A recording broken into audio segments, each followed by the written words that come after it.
Section 5.2. We're going to start talking about logarithms. Logarithms and exponential functions are inverses of each other. We've learned about inverse functions. Logarithmic and exponential functions are inverses of each other, just like the square root and squared are inverses. If I take the square root of something squared, the square root and the square cancel, and I really just get x. What inverse functions do is they allow us to undo the function or cancel a function, which is what I just showed you with the square root and squared. If I have the square root of something and I have something underneath that square root, well, if I want to solve for what's under that square root, if I square both sides, the square root and the square cancel. That's because the functions are inverses. The same thing is true with logarithms. Or the inverse of an exponential function, which is what we just worked on, is a logarithmic function. Here's the definition. For x greater than 0, this x has to be greater than 0. Because if I look at it here, remember we talked about b is positive. A positive number to any power stays positive. There's no way to make that x a negative. Another way of saying that, which we'll say again later, is the domain or the values that x can be start at 0 and go to infinity, but they don't include 0. B is not a negative number. B is always going to be greater than 0, but it can't be 1. These are equivalent. Let me show you a little easy trick to change from log to an exponential. I can use this arrow method. If I start here at b, b to the y power is equal x.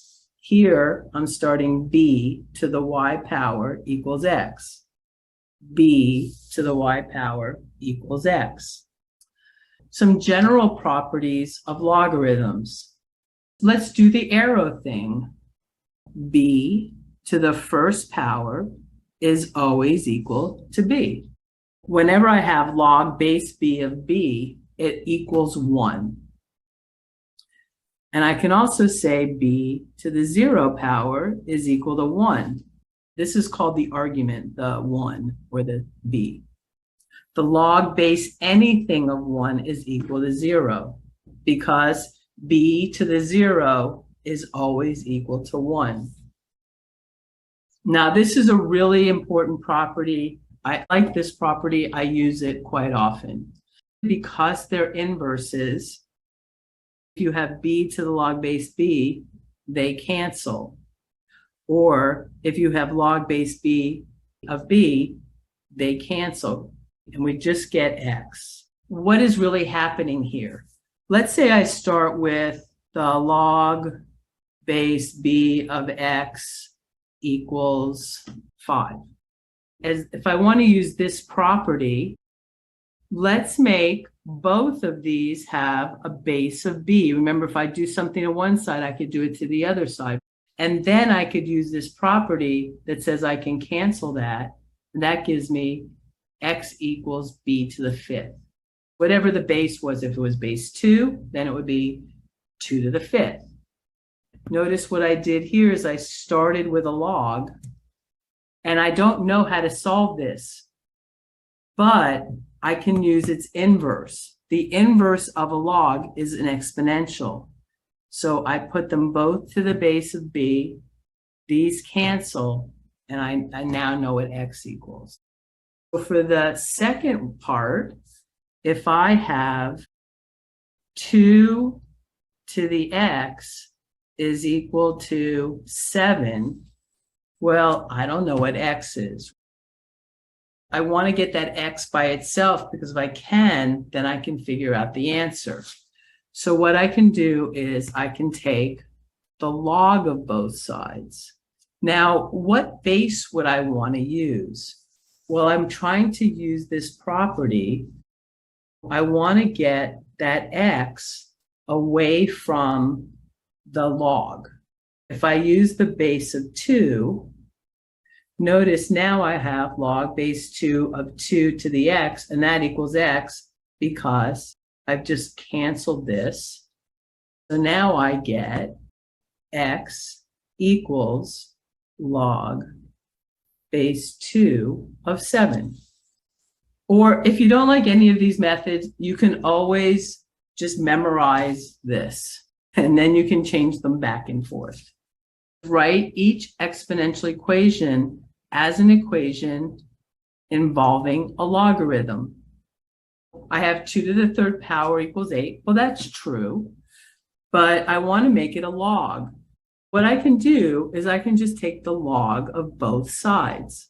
I have log of 2 to the third equals log of 8. Whatever I did to one side, I did to the other side. Now we have to figure out how to cancel out the log, because I really want to just get that exponent by itself. If I make this base 2 and the same, this base 2, for example, I started with b to the x equals y. I can take the log of both sides, base b, and this cancels, and I would get x equals the log of y. Because log base b to the b is going to equal x, so that's how I got x on that left-hand side. This would cancel, and I would end up with 3 equals the log base 2 of 8. And if you want to check yourself, you can use that arrow method. 2 to the third power is equal 8. Here again, I'm going to take the log of both sides. Log of 5 to the negative 2 equals log of 1 over 25. On the left, I have the exponent. The place that I have the exponent, I'm going to get rid of the log on that side. So I'm going to make both these log base 5.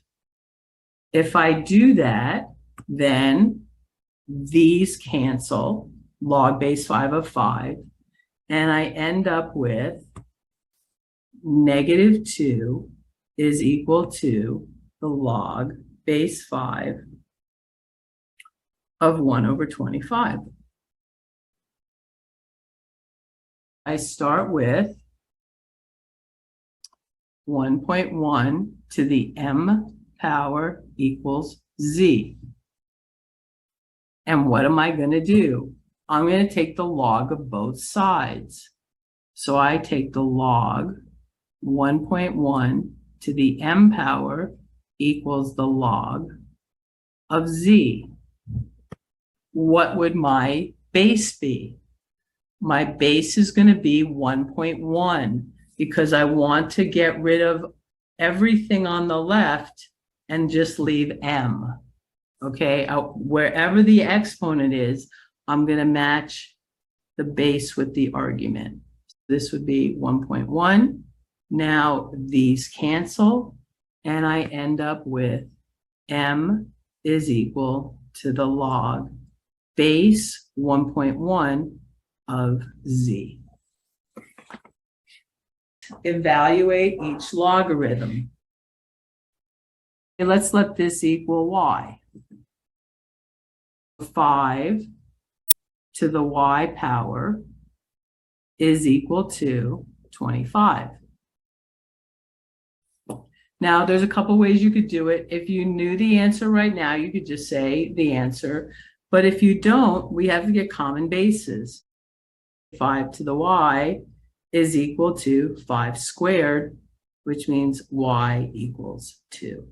Let's do another one. Log base 3 of 1 over 27. Let's say that equals y. 3 to the y power is equal to 1 over 27. let's get common bases. 27 is the same as 3 times 3 times 3. And then we have 3 to the y is equal to 3 to the minus 3 power. Because when I change it from the denominator to the numerator, the exponent becomes negative, which means y is equal to negative 3. And let's do our last one. The log base the square root of 2 of 1/4 is equal to y, which means square root of 2 to the y power is equal to 1/4. The square root of 2, remember, is the same as 2 to the 1/2 power. I showed you how the roots work earlier. And that equals 1/4. I get these multiply, so I get 2 to the y over 2 is equal to 1/4. But I really want to get a common base. This is the same as 1 over 2 squared. Because it's in the denominator, I want it to be in the numerator. It becomes 2 to the minus 2. So now I just make my exponents equal. I have y over 2 is equal to negative 2. I multiply both sides by 2. These cancel. I get y equals negative 4.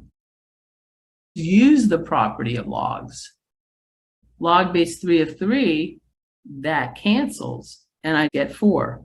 I'm using the property that log base b of b to the x equals x. Or the other property is b to the log base b of x. That's going to equal x because these cancel and these cancel. And we just get the x. So I canceled the 3, base 3 with the argument 3, and I just get 4. Here, you could do the same thing. What if I put this to the first power? Now, if I cancel it, it's going to equal 1. And we had this rule that says if the base and the argument match, it's always equal to 1. For C, we're going to use this rule. We cancel 7 log 7, and we get 13. And now the last thing we're going to do, the log of any base, when the argument is 1, is always equal to 0, because 8 to the 0 power is equal to 1.